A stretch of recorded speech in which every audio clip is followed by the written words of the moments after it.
porque se abre el turno de comentarios, preguntas, sugerencias, etcétera. Venga. Supongo que tenemos micro por ahí, manual, para... O van por él, ¿no? Van por él. Venga, perfecto. Bueno, comentarios. Monse, allí al fondo a la derecha. Exacto. Pues en primer lugar, muchas gracias a los tres ponentes por estas magníficas presentaciones. Mi pregunta era más para José María. Yo creo que hemos vivido un debate en el que hay muy poca presencia de contraste en este debate, para decirlo en cierta manera, sobre todo en literatura anglosajona, en que diría que muy diversas escuelas éticas, y cuando digo diversas escuelas éticas, en los primeros que se pronunciaron fueron Savulescu y Schulken, pero posteriormente Ezequiel Emmanuel, que es una persona, yo creo, muy reconocida, y existen también otros artículos relacionados con Rosamund Rhodes, filósofa y que trabaja muchísimo en ética, y todos defienden... Acércate un poco el micro un poquito, sí, es que no escuchamos bien. Y todos defienden que un profesional, y distinguen muy claramente que un profesional que trabaje en ámbito público no debería caber la objeción de conciencia. A mí me preocupa, porque son muy diferentes escuelas éticas y de diferente procedencia, y todos defienden lo mismo. Sí, no sé si en este debate podrías... Porque lo que ellos sí que distinguen es que sí que un profesional, un médico puede tener objeción de conciencia, pero lo que puntualizan es que un médico que esté dando un servicio público debe atenerse a la ley. Claro. Sí, efectivamente es lo controvertido, y por eso yo he puesto esa diapo, que parece una tontería, pero que no es una tontería, que son dos caminos paralelos, pero que ocasionalmente hacen así, ¿no? Es decir, claro, y por eso también he puesto esa diapo de las tres, ¿no? Valores propios, leyes y principios universales de la medicina. Y no es porque creo, y no creo que sea por el ego de los profesionales y de los médicos, ¿no? Es decir, pero nuestra profesión, nosotros somos, es cierto, que somos trabajadores, pero somos de las, lo ha dicho Mariano, profesamos. O sea, profesamos en una manifestación pública de compromiso de cómo vamos a actuar. Y por tanto esa debería ser transfronteriza. No debería estar sujeta a las leyes del Estado, quiero decir, sobre todo leyes del Estado tan variables, ¿no? Se ha planteado, bueno, que cada Estado plantea la objeción de conciencia como derecho de los profesionales o no, o plantea leyes como decir. Yo creo, claro, en mi opinión, ¿no? Y creo que también con una base ética, y por eso me he enrollado un poquito al principio sobre la axiología, ¿no? Es decir, oye, esto no surge como elemento utilitarista, es decir, surge como fundamento de un ciudadano que además es médico, pero es ciudadano, pero que es médico y que ha profesado, es decir, profesamos como yo, también eso, ¿no? Profesamos como los curas cuando profesan, ¿no? Y yo cuando profeso me comprometo a, ¿no? Y por eso, es decir, efectivamente a veces tenemos discrepancias y divergencias, porque claro, lo que y tú lo has dicho, es un servicio público, claro, un servicio público porque lo dice este gobierno. El gobierno que venga dentro de 3 meses ya no es un servicio público, quiero decir, lo digo por lo voluble, ¿no? Que efectivamente. Yo por eso creo que tenemos que reforzar, y sobre todo el hecho de corporaciones médicas, es decir, no, estos son nuestros valores. Y de hecho los colegios de médicos dicen, yo me comprometo a que el paciente efectivamente dar soluciones a que se cumpla la ley, pero usted también tiene que darme el derecho a que quien por razones reales no quiera cumplir la ley. Por tanto, como digo, yo creo que tenemos que ser muy conscientes de esas discrepancias, ¿no? Y que efectivamente luego está el derecho del ciudadano, que lo dice la ley. Pero el derecho del ciudadano, esos derechos, yo digo derechos circunstanciales, porque no olvidemos, por ejemplo, vamos a hablar mucho de la eutanasia, pero hay eutanasia en pocos países y luego son absolutamente derechos completamente divergentes. Lo único que tienen en común el derecho a la eutanasia, entre comillas, es que al final el paciente está muerto, pero el camino hacia la eutanasia es muy diferente en Holanda, Por tanto, nosotros, que nos toca de pleno, yo creo que tenemos que reforzar el hecho de que hemos profesado, ¿no?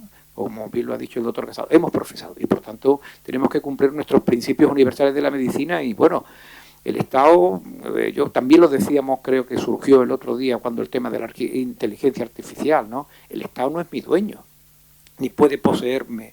Quiere decir, el Estado, yo tendré que ser razonable, pero en lo razonable, no en lo íntimo.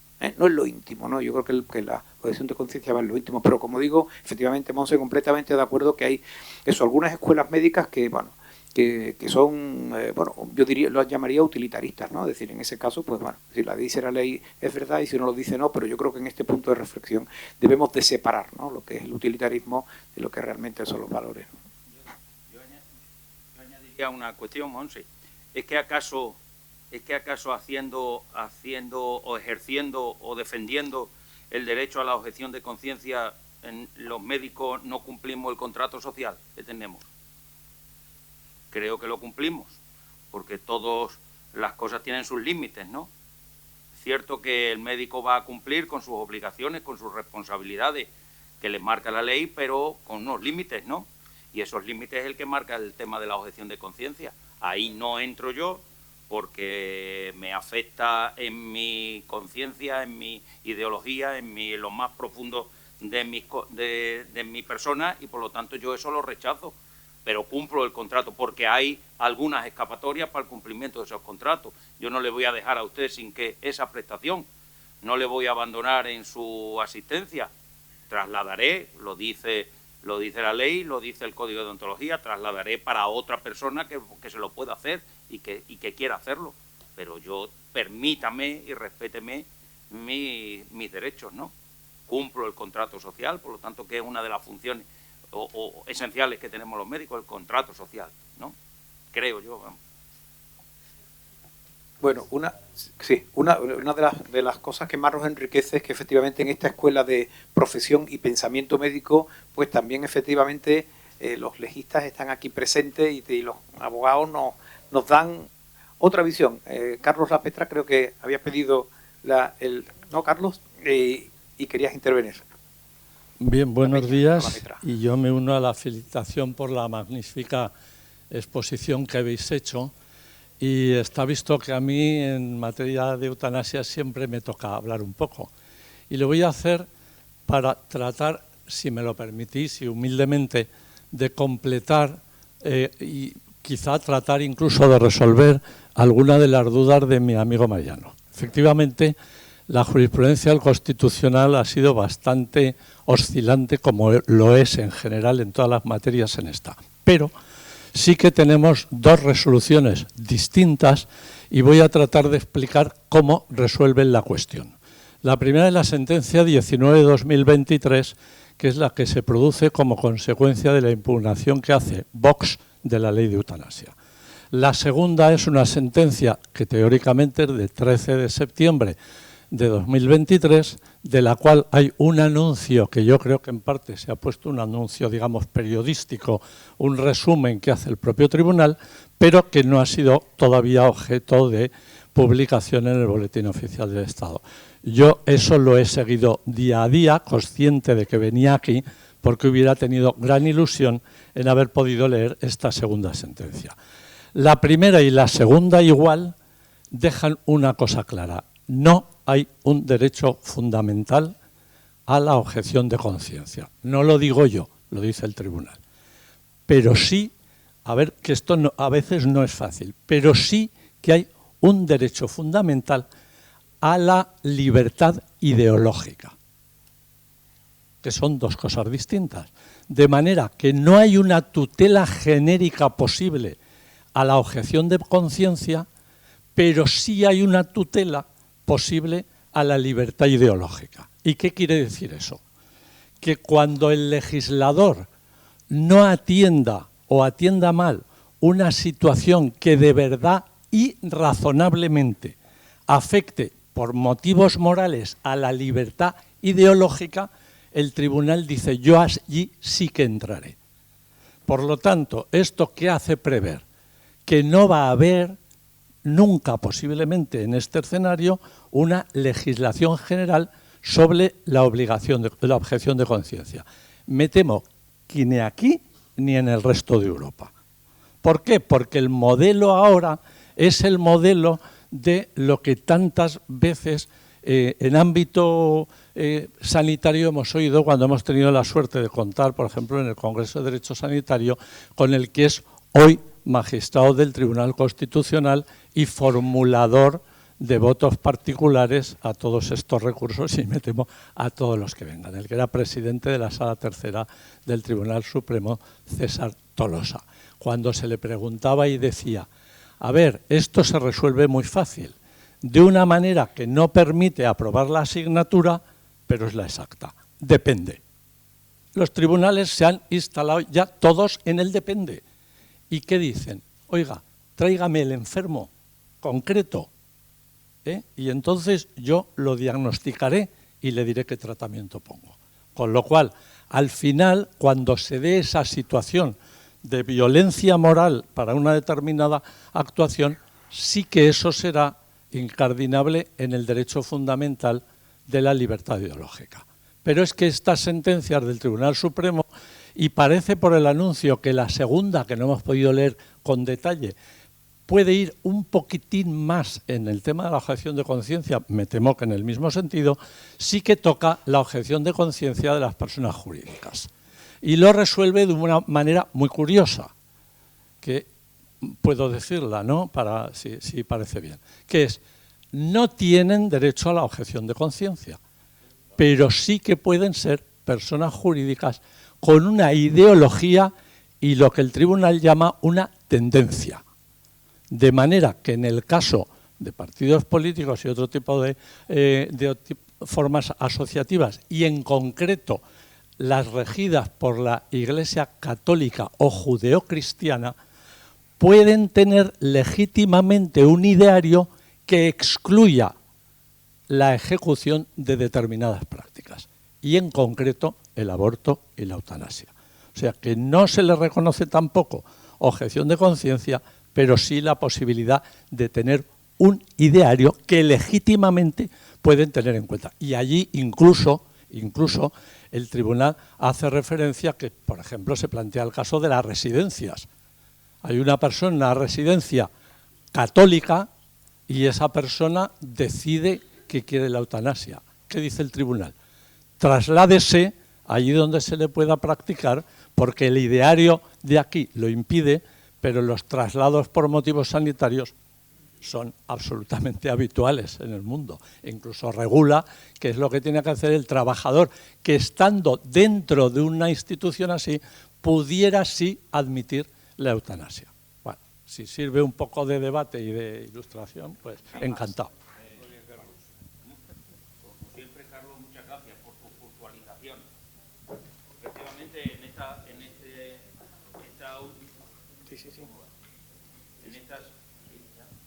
esta sentencia, que todavía desconocemos el contenido, efectivamente es lo que he podido sacar porque era lo último que había. Hay, para aquellos que no lo sepan, efectivamente hay dos votos particulares de dos magistrados que no están conformes con esa resolución, con lo cual es algo también digno de tener en cuenta.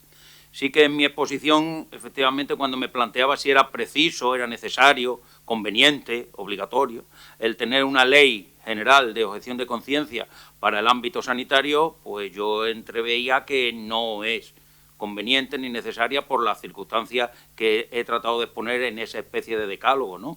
Sino que para cada caso concreto sí que se deberá establecer la cláusula o el tema de la objeción de conciencia, teniendo en cuenta pues con esa regulación específica, quién, cuándo, cómo, dónde, por qué, etcétera, etcétera, que quede específicamente recogida en esa legislación para que el profesional, el médico, que tenga que hacer uso de ese derecho, pues no tenga una inseguridad jurídica, que no sabemos dónde tengo que apuntarme, cuándo me tengo que apuntar, cuáles son mis responsabilidades, etcétera, etcétera. Gracias de nuevo, Carlos. Bueno, yo también quería...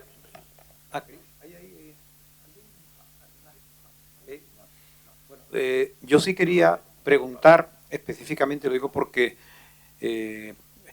Mónica, bueno, ha sido directora gerente de un centro sanitario y en consecuencia decir, esa objeción de conciencia no incluida en la ley, la contraley, es decir, yo me imagino que, vamos, que un director gerente, un jefe de servicio, es decir, esa cadena de transmisión, ¿cómo manejar eso? Es decir, en el caso de que en un servicio determinado, pues efectivamente hay una serie de médicos que manifiesten algo que sea razonable, pero que no está en la ley, que se lo pasan al jefe de servicio y que el jefe de servicio, es decir, desde el punto de vista de lo que pueda ser el derecho de ese médico, aunque no esté recogido en la ley, pero también está, y pongo el caso, el director gerente sí tiene que hacer cumplir el derecho del paciente a recibir la prestación que sea. ¿Cómo se combina eso, no? Me imagino que tiene que ser difícil, ¿no?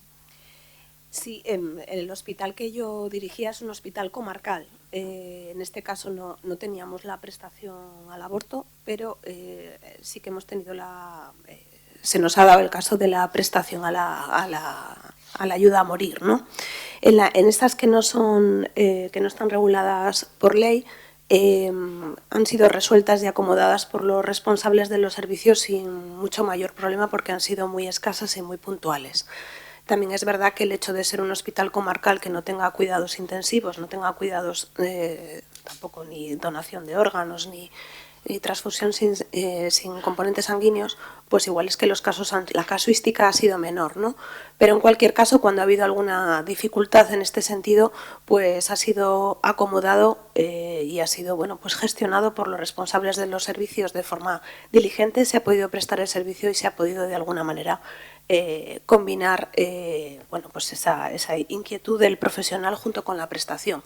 Yo creo que en general la postura que tiene España y otros países de la Unión Europea es la más compleja porque desde un punto de vista operativo me refiero, de la prestación del servicio, porque tenemos que pensar mucho y aportar mucho los responsables políticos, entre otras cuestiones, ¿no? Porque a veces te ponen ahí las cosas y búsquese la vida, ¿no? Esto ocurre mucho y claro, una cosa es lo que dice la ley y otra cosa es luego pues tenemos los profesionales y los pacientes delante y bueno, hay que trabajar con medios también, ¿no? Hay que trabajar con medios.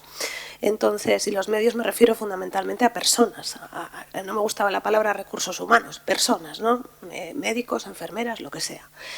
Entonces, en ese caso se ha acomodado a través de los responsables de los servicios. En el caso de la prestación a la ayuda a morir, sí que he tenido experiencia desde la gerencia del centro y reconozco que los primeros casos fueron muy complicados de llevar. Yo he recibido personalmente junto con la dirección médica las personas que participaron y bueno, les generó sufrimiento, les generó, bueno, de alguna manera no se sentían, obviamente nadie fue obligado, sino que bueno, pues fue un caso además, bueno, pues en el que los centros del área de atención primaria no lo hacían.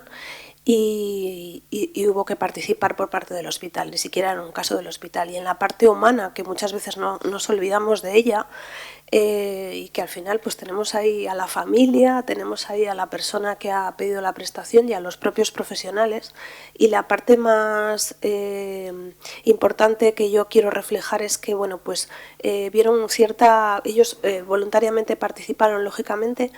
Querían conocer a la persona, les parecía frío, distante atender a una persona en esas circunstancias sin ni siquiera haber tenido un previo contacto con ellos. Fueron a ver a la familia y a las personas. Eso, bueno, pues de alguna manera lo hizo más que la cosa fuera más tranquila, pero yo creo que en este caso tardamos mucho en dar las herramientas a las profesionales que querían o que no objetaban para poder prestar el servicio. Esa parte también es verdad que hay que reconocerla, que la formación pues de alguna manera y de la información sobre este aspecto yo creo que ha sido escasa y francamente mejorable. Yo creo que sí. Muy bien, no sé si hay alguna participación más, si no, hay una más. Doctor Monés.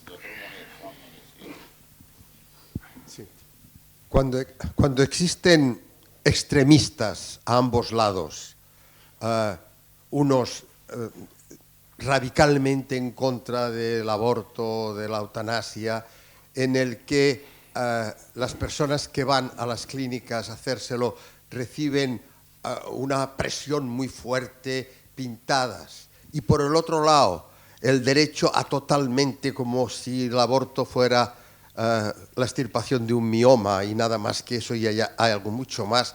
Siempre hay estos dilemas el derecho a la objeción, que para nosotros tiene que ser irrenunciable, y el derecho del ciudadano a recibir una prestación legalmente. Entonces, esa es la labor un poco de la sanidad de nuestras comunidades autónomas, ¿no? Es decir, en Barcelona, cuando yo fui presidente de la Comisión Deontológica, tuvimos un problema no con el aborto, y por eso lo he traído un momento, ¿no?, ni con la eutanasia, sino con los testigos de Jehová. Es decir, había hospitales en que en los servicios de anestesia no había ningún anestesista que quisiera actuar si no se retractaran de su absoluto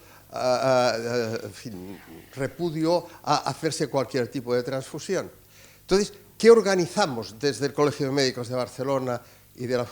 Pues organizamos, fuimos a la Consellería de Sanidad y entonces conseguimos un hospital que hubiera médicos que estaban dispuestos a operar a testigos de Jehová con unas condiciones mínimas, ¿no?, pero que estaban dispuestos, y por tanto la desviación y conseguir que haya, claro, en los hospitales pequeños esto es imposible, ¿no?, pero en una gran ciudad, hospitales que se puedan derivar estos pacientes para hacer estas prestaciones que la ley permite y que la objeción de conciencia de todo un hospital existe, ¿no? Es decir, lo que no puede volver a pasar en nuestro país es una comunidad autónoma, que no diré quién era, que durante unos años tenían que ir las mujeres a abortar a otra comunidad autónoma, ¿no? Y cuando esta comunidad autónoma, uno de los hospitales, hizo un concurso en el que se pedían ginecólogos que no fueran objetores de conciencia, llegaron dos, y las pintadas en las casas de los extremistas de un lado, al cabo de 6 meses, se tuvieron que marchar de esta comunidad autónoma. Esto ya no pasa actualmente, gracias a Dios, en nuestro país, y por lo tanto, a mí me parece que conseguir que hospitales acepten estos riesgos y tener los profesionales sin objeción de conciencia sería una solución, y creo que es la solución más idónea para este binomio y para tan difícil del derecho a la objeción y el derecho del ciudadano a recibir una prestación que la ley lo permite. Gracias. Muy bien, gracias como siempre la sabia aportación del doctor Monés. Y por último, digo, para terminar, para ajustar los tiempos, la doctora Teresa Vidal, que también quería comentar. Hola, buenos días a todos. Bueno, muchas gracias por lo que habéis comentado. Pero estaba pensando ahora, yo hace bastante tiempo siempre me hago la misma pregunta, ¿no? En una sociedad española absolutamente democrática, que buscamos la igualdad para todos, que es lo que hemos estado hablando de alguna manera, al fin y al cabo estamos hablando de derechos. El derecho del paciente a recibir una prestación y el derecho del profesional a ser fiel a su propia conciencia, ¿no? ¿Y qué derecho está por encima del otro? Otra cosa, está claro que los derechos son iguales, ¿no? Eso es lo que yo pienso. Pero otra cosa es hacer una ley sobre la objeción de conciencia. Que ayer lo decía de alguna manera, a veces creo que la ley debe de ir de alguna manera un poco por detrás de la realidad. A veces quizá es mejor crear cierta jurisprudencia a raíz de casos concretos, puesto que realmente la medicina, reitero, creo que es muy personalizada y no hay enfermedades sino enfermos. Y entonces creo que una ley sobre la objeción de conciencia que nos regule cosas que son en un momento dado como muy circunstanciales, casos concretos, en situaciones concretas, pues realmente a veces me lo planteo. No sé si vale la pena regular algo que puede ser casos tan particulares. Desde luego, el derecho a la objeción de conciencia es un derecho tan imprescindible y basado incluso en el mismo derecho que tiene la persona a abortar, por ejemplo, en el mismo la integridad física y moral, ya no por no decir por la libertad religiosa, sino en la integridad propia moral. Dirías más cosas, pero me voy a callar.